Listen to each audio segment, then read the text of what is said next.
জল্পনা কল্পনা শেষ হলো, ঘোষণা হলো ব্যালন ডিওর নমিনিদের নাম। Vinicius, Rodri, Bellingham, Lautaro Martinez পেলেন মনোনয়ন।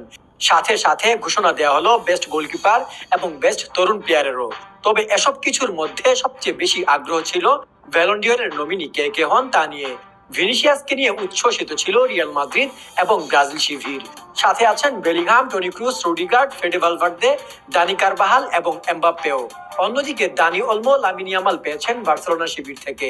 তবে এই লিস্টের চমক হিসেবে আছেন লাউতারো মার্টিনেজ। এখন এদের মধ্যেই শুরু হবে আসল কাজ। কিভাবে এদের মধ্যে একজন সেরা বের করে মনোনয়ন দেওয়া হবে তা নিয়ে আছে নানান কৌতূহল।